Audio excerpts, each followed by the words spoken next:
Hi, welcome to Just Common Sense. My name's Brian Harrison, and I have Jerry on the line again tonight. We're going to make this apparently a thing going on for a while, on and off, so we'll see how it goes.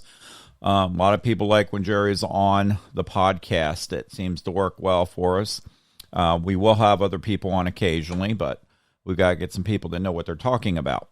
So Jerry seems to know what he's talking about. I don't want to admit that to him, but since he just heard me, hey, Jerry. From time to time, what's the old saying? Even a blind squirrel finds a nut once in a while, So we're going to talk about a lot going on. Okay, first of all, we're going to bring up electric cars tonight. That's one thing I want to talk about. Now, I also want to bring Joe Biden into this for a reason. Joe Biden's pushing electric cars. Now, we're not against electric cars, but you can't go from from gas all the way to electric cars. It just cannot happen. It's not possible, and it's not going to happen. We need, I should say, to have our own fuel coming from, obviously, we've talked about it before. They need to open up the Keystone Pipeline and start working on that again. They need to get fuel or gas out of Alaska. We've talked about that. Other states as well.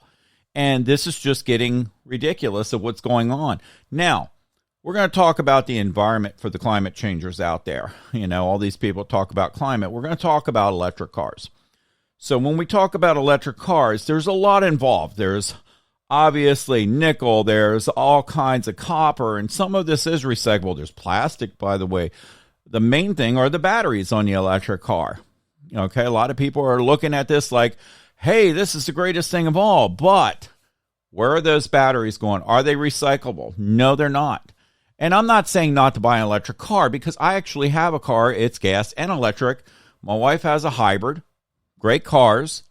But again, we can't just jump straight into electric, and we need to get the fuel here for cars and many other things we're using. And by buying it overseas is the dumbest thing in the world right now when we could produce our own. We could produce it cleaner. We can produce it better. Because when you're doing this, and I'm going to say it, we've talked about this before. For example, let's just go to Iraq, Iran, and all that, those people. Do you think they're producing oil cleaner than we are? No, they're not. Just because it's not in our backyard doesn't mean it disappears. It actually makes things worse. Like I said, the earth is round. Just because it's over there, it's still going to mess with the climate, as you guys would say. What's your thoughts on that, Jerry?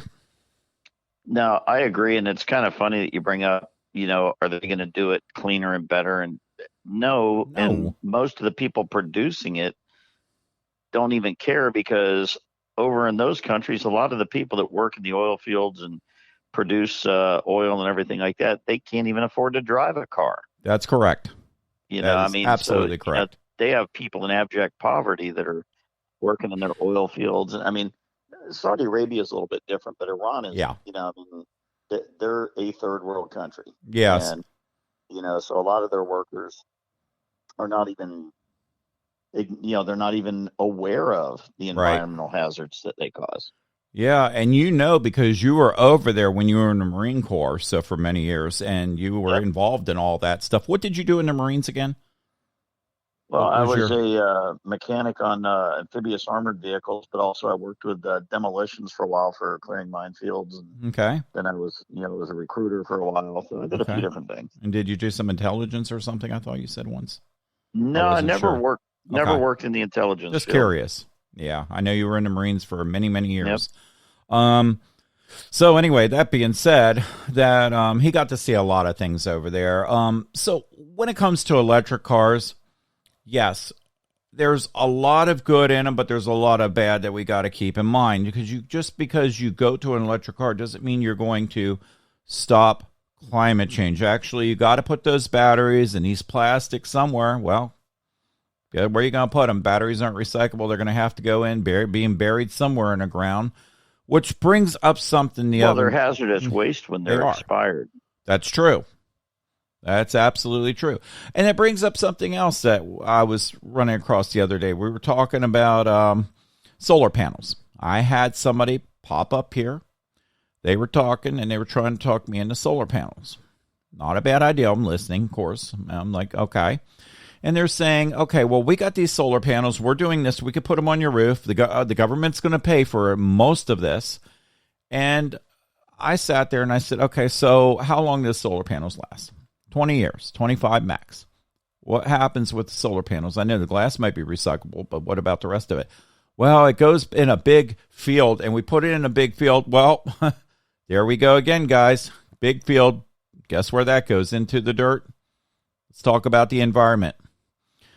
Not saying we can't look at all other sources. We need to. I'm not in disagreement with that. However, we just can't get rid of one and jump into the other. We've got to do things cleaner, safer, as we just talked about, just like we can do better oil. Go ahead. You mentioned the glass for the solar panel. Yeah. Another big thing about solar energy is... I'm losing you, Jerry. I think I lost you completely. I can hear you. Yeah, I lost you completely. I don't know what's going on. You there? Probably your iPad.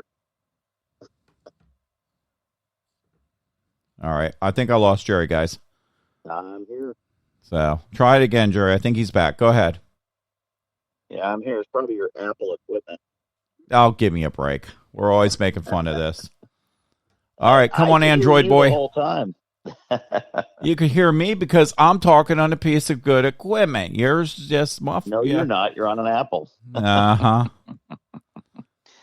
But okay. No, like I was saying, you got to use nickel in the solar panels, and there's a limited supply of nickel, or not nickel, but silver. Yeah. Limited supply of silver. And so, basically what's going to happen? Oh, we're going to put everybody on solar panels. Hey, that's fantastic. Where are you going to get all that silver? Right. And so, that's the thing, that the raw materials that are needed for batteries are in limited supply. Yeah. The raw materials needed for solar panels are in limited supply. Right. So, it might sound like a good idea, but it's not. No.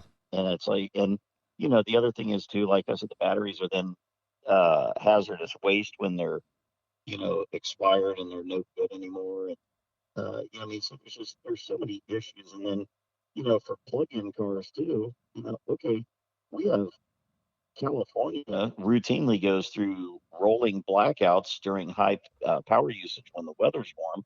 Right. So they can't even maintain their power grid now. Right. Without all the electric cars. So yeah. What's going to happen when there's a few million electric cars that need to be plugged in? Yeah, that's a good point right there. Plus, we need to talk about chips in these cars. There's a lot of chips. So when you're looking at one car, which has a gas motor, it's going to have not as much technology. So therefore, it's still hard enough to get chips for cars right now. You're starting to jump into these electric cars. It's a lot harder to get chips for. And I want to break this down, and I'm going to blame quite a bit of this on Joe Biden, what's going on right now, because obviously he could and other administrations as well. They could have started this up. We could have had all this going on here in America. It takes 3 months to build one chip. 3 months, guys, if you want to know that, to build one chip. And I know this for a fact because one of my real good friends is an engineer, and he actually designs and builds chips. That's what he does.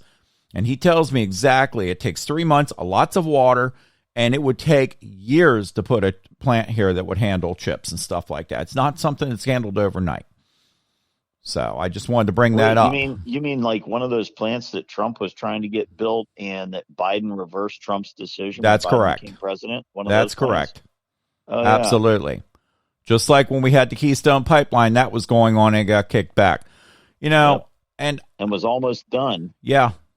Yeah. And there are things that I will say when it comes to Trump, there are things I didn't like about him myself, but there's a lot of things I did like, and I liked the policies. That's the thing that a lot of us liked. The policies were good, and the things were doing great. People don't like about Trump have nothing to do with his effectiveness as president. Right. They're personal opinions of the person. Yeah. And we didn't elect him to, no, go out and be a shining example on the Hill or anything like that. We elected him to run the country. And he did a great job of that. And, there's just some people out there that are too mentally weak to acknowledge that, because that is a flaw, a character flaw when, somebody's incorrect and they can't admit that they're incorrect. Yeah. And so all these, anti-Trumpers, are just, they're unable to admit that he did a good job. Yeah. And we'll see what happens. Maybe he'll come back. I actually like I said, I like the governor of Florida too. I think he's fantastic. He's doing a great job down there. And we know all the reasons why. We've talked about that. But anyway, let's go back into this whole thing. So I wanted to bring this up too, because you hear it on electric cars, first of all. Oh, well, the government's going to give you a tax break on the electric cars, just like I heard it on the solar panel. Now, where I went with this a week ago when I was talking to these people, I said to them, they were young, and I looked at them and I said, so let's think about this, guys. So the government's going to pay for most of my solar panels. Yeah, that's correct. Okay, so where's the government getting the money from? And they sat there and they stared and stared and they go, I don't know. I mean, well, let me explain it this way to you. Thank you for buying my solar panels, and I'll be participating in that as well, because that's why we pay taxes. Your taxes, my taxes pay for this, so the government's not paying for a thing. They're really not. The government doesn't have money, and they don't generate revenue. That's correct. And that's actually, the way our laws are written, I don't believe they're allowed to create a profit. Correct. So I just wanted to bring this up when it comes to electric cars. And again, we need to produce more fuel in our own country. It'll bring gas prices down. It'll give more people jobs. And also, I mean, when you look at this, we can burn cleaner. We can do it better. And as for the climate changes, it'll help save the environment a lot more than sending it overseas. Why are we doing stupid stuff like this, trying to buy oil in other countries? That's the dumbest thing in the world right now. So anyway, I did see, by the way, there's going to be I saw it today, they're working on opening up, and I'm not against it. They're working on opening up a electric car company here where they're going to be producing maybe batteries and things for electric cars, and they're going to hire a lot more people. I saw that on the news today for Raleigh, by the way, of all places. So we'll see what that does. Now, again, where are they going to put those batteries? Not in my backyard. Yep. But anyway, what's your thoughts on all this? Well, unfortunately, they will put it in your backyard and you'll have nothing to say about it. I mean, if you think about all the things our government already does that we don't care for. Yeah, that's true. I mean, basically, they'll do what they want to do, unfortunately, unless we get responsible people and they can actually write laws that would prevent that. And I'll give you a great example of the not in my backyard crowd. And that was Ted Kennedy, senator from Massachusetts. And he was always pushing everybody for the clean energy. And then when they talked about putting windmills off of Massachusetts, Kennedy was like, oh, no, you'll wreck the view. Right. Oh, okay. So windmills are a good idea as long as it doesn't wreck your view. Yeah. From your multi-million-dollar house on the ocean. Right. I see how that is. And that's how a lot of Democrats are. Yeah. Yeah. Learn your facts, people. Don't just sit there and base it on what somebody else said. Learn your facts. Learn to do your research.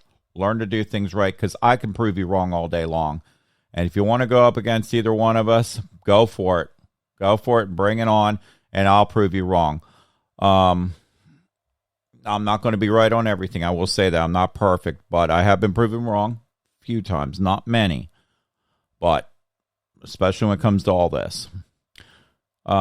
Anyway. Well, one reason that, sometimes when you say, hey, I haven't been proven wrong very often, it's simply because you do your research. That's correct. Before you say something, so that when you go into a conversation, you already have a good understanding of your position.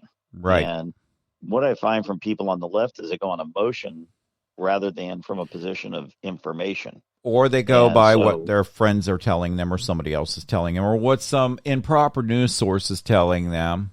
So that too. Yeah, and I'm not talking about, because I'm going to get it right away. Oh, you listen to Fox News. No, actually, I don't. I catch some segments of Fox. I catch segments of CNN. I also look at other news sources, but that's not where I get my information from. I get my information from actually doing research, not just on the internet, by looking at other things. And I also talk to many, many people out there. Guys, I actually talk, and Jerry's been involved in some of this. He's seen us go on some of these sites. We talk to people. Jerry, of all people, he talks to some of the senators and people out there as well. I mean, Lieutenant Governor Jerry knows. I mean, We know a lot of these people, and that's where we get a lot of facts from too, and we get to see some of these facts. Not the stuff that the public goes, oh, well, this is what the news media said. Trust me, we dive into this pretty deep, so we know what the hell we're talking about when it comes to this. So, anyway, so gas prices, again, they dropped a teeny bit, and I want to let's talk about the reserves when Biden opened up the reserves, which we need to replace. Jerry, go ahead and explain what the reserves are for. The reserves, and if you look at, I forget the exact name, but the technical name for it is the strategic oil reserves. Right. And the reason they're called the strategic oil reserves is because they're basically for, us in a time of emergency need. An emergency need could be, maybe some disaster falls in an oil producing region like the Middle East, like, maybe, a terrible storm goes and destroys all their production capability, or there's a war over in the oil region or something like that. Right. Or if we go to war, right, and we need to, have oil to produce gasoline for our citizens and for our military and, things like that. So they're strategic oil reserves, and they're designed for a time of actual national emergency, not just to, give out so that we can, use it to lower oil prices to make a president popular. Right. Right. And many presidents have jumped into that, and it's not. And I've disagreed every time. Right. Me too. And it's not right. Not right at all, especially when we can produce our own oil here and we don't have to rely on the Middle East. Russia, another one. And we're still, and here we are, by the way. Let's think about this. We're doing a nuclear deal. We're working on a nuclear deal with Iran right now, right? Well, guess what? Who's in charge of working with that nuclear deal? Russia and China, right? This is a fact. Yeah, Russia's not just in charge. No. They actually stand to make a great deal of money because there's some sort of contract written that if they help broker this deal, that we will pay Russia a certain amount of money. That is correct. So how crazy is that? That right now we're sitting there sending weapons to kill Russians in Ukraine. Right. And, it's like, but we're going to pay them, probably hundreds of millions of dollars to broker this deal with one of our enemies. Yes. It truly boggles my mind. No, it's senseless. It's stupid. It's just like the failures of Afghanistan when he left all those weapons behind. That, guess who could have used them? Ukraine. Yep. Stupidest move ever. Failures of this guy. He's got the lowest ratings now. Bragging about all the weapons he's sending to Ukraine and how much, and then we sent this many hundreds of millions of dollars. And this, I counted it up the other day when he was making a speech, and he was talking about how much, he sent to Ukraine, and it came out to like $8 billion or something like that. It's absolutely crazy. So don't get me wrong. That's a lot of money, $8 billion. Yeah. But we left $84 billion worth of military equipment in Afghanistan. Yeah. So here we are in a country that is actually being invaded by a hostile power in an attempted takeover of the country. He's bragging about $8 billion when he left a terrorist nation $84 billion. And basically what that is tantamount to $84 billion in military aid to the terrorist organization, the Taliban. Because they got $84 billion worth of our equipment. So that's like giving them $84 billion in military aid. So bragging about giving 6 or 8 or, $9 billion to Ukraine. Sorry, that's nothing. No. No. And it's like when they had when Obama and Vice President Biden at the time did all that and gave billions of dollars in cash. What happened out of that? Where did it really go? What's going on right now? Failures of the administration again. Why are we following these clowns? Really? Why are we? I mean, and I'll say it this way. I mean, not everybody is a fan of Trump. That's fine, but he had policies. And guess what he said? He said he would have definitely got out of Afghanistan. However, he would have left a force over there, keeping a base over there, just like we have in other places. And it would have been a strategic spot, especially with what's going on right now.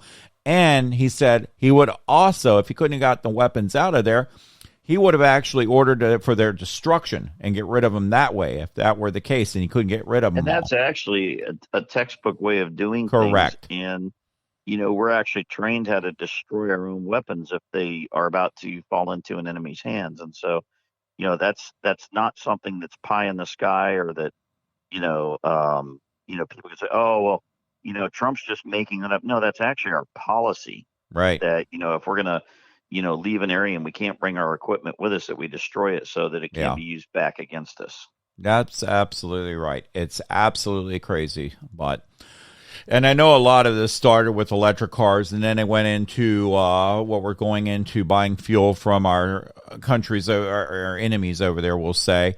And then yet we're dealing with giving Russia money again after all this. It's like, okay, that's what this show's about, common sense. Well, it's not about stupidity like what these people are looking at out there and thinking, oh, he's the greatest. Guess what? This guy's not. He's not. And that's why his numbers are showing it. His numbers are low. They dropped again, his poll numbers, by the way. Yeah, but anybody you talk to that says he's a good president, if you ask them why he is a good president, they can't tell you. Exactly. They cannot. They can't come up with any reasons. Well, he's so kind. He's not. You that doesn't make him a good president. No. Even if he was kind. Oh, yeah, exactly. But you mean the kind guy that threatened the guy in Ukraine and said, if you don't fire this guy, then I'm withholding your aid? Or the kind guy that pulled a chain out on Corn Pop in the parking lot? Or the kind guy that threatened to take Trump behind the gym? And that kind guy? I'm sorry. I got a 90-year-old aunt who can beat Biden up in a second. Biden's all talk.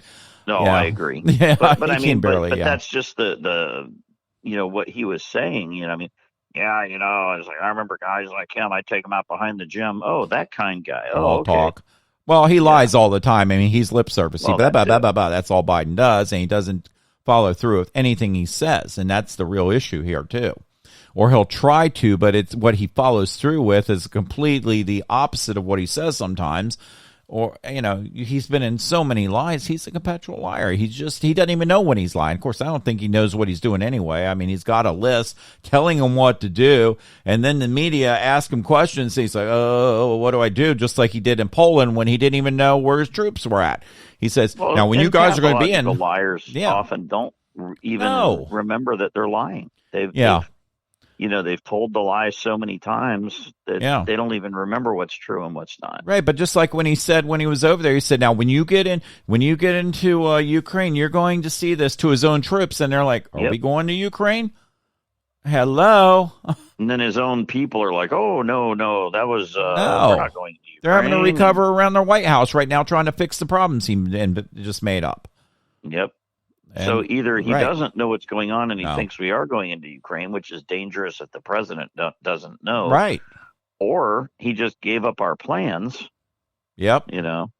Well, he's already said what he's sending to Ukraine last time. He said, we're sending this, this, and this. So that's not what you get. You don't give tactical information of what you're sending to Ukraine, where it's going through, so Russia can say, hey, guess what? We know what they're getting.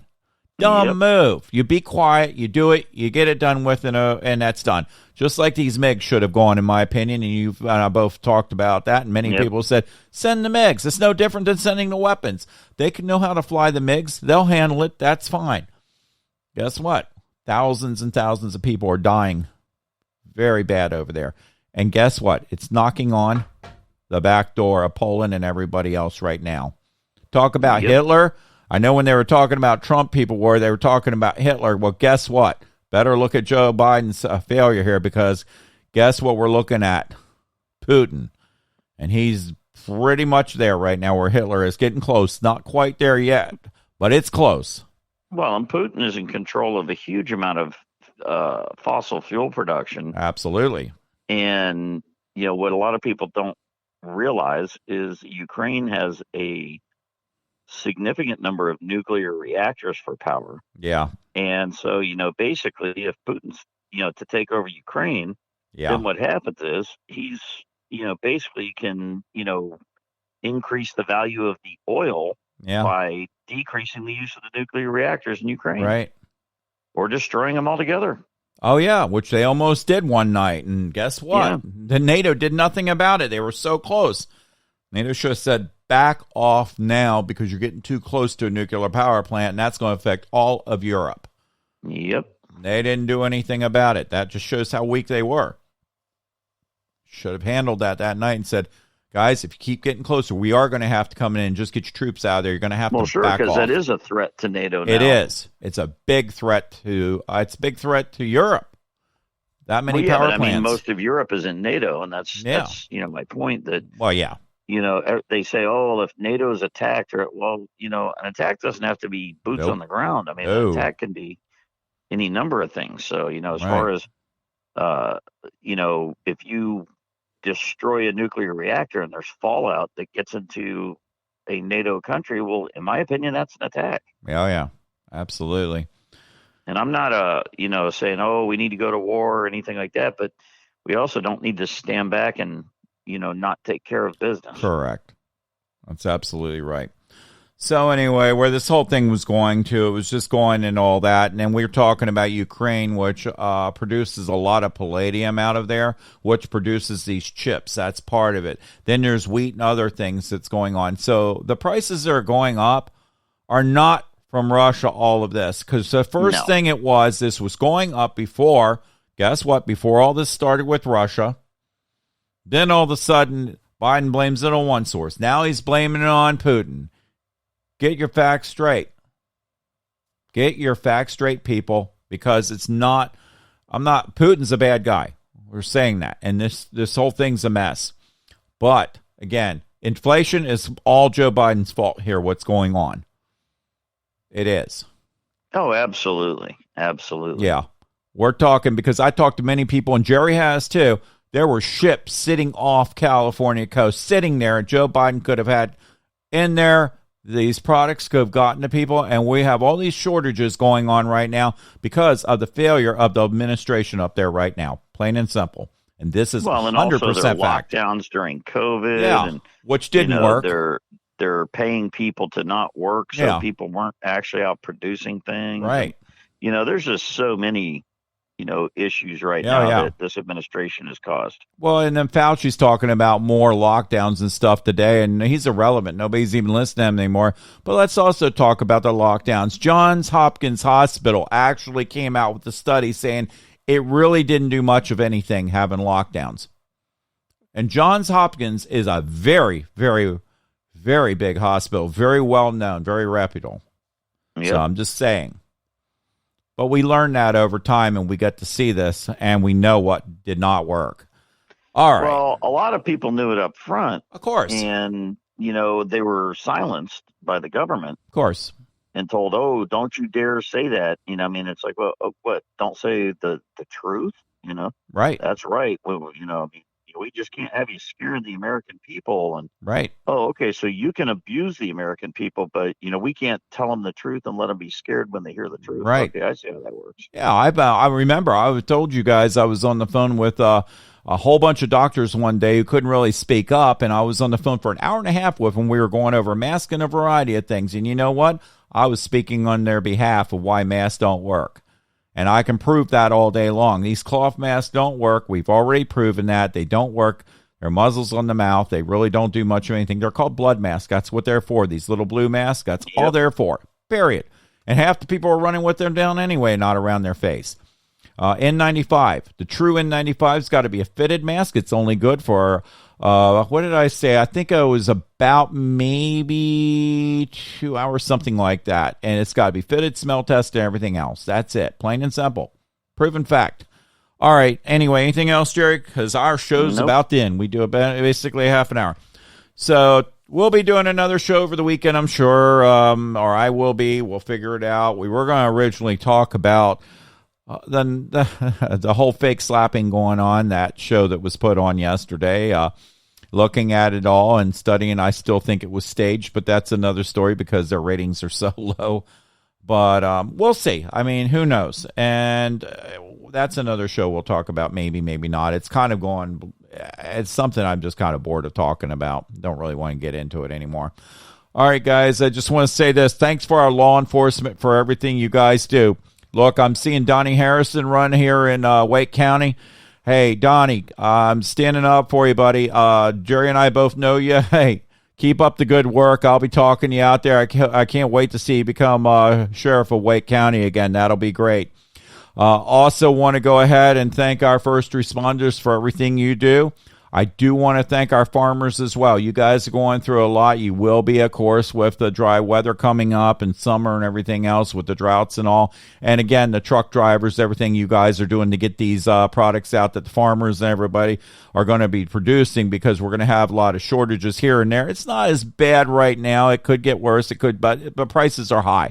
And we're seeing some spotty areas in grocery stores, and of course, gas prices. I don't know. I heard they're going to be going up a little more in the summer. They only went down for a brief period here. They're still $4 pretty much right there. So that's still high. I know when Trump left office, not saying it was all him, but yeah, I am saying it was all him. I have it here. It was $1.89. Boom. Bingo right there. All right, guys. I do want to thank our truck drivers. I went through everybody. Military, I don't know if I went through them. Thanks for everything you guys do. We respect you out there for everything you guys do. And also for the people who are working and actually collecting a paycheck, as I always say, guys, keep up the good work. Work hard, work smart, and God bless you. God bless America. Have a great night, and I'll see you in a day or two. Take care. Thanks.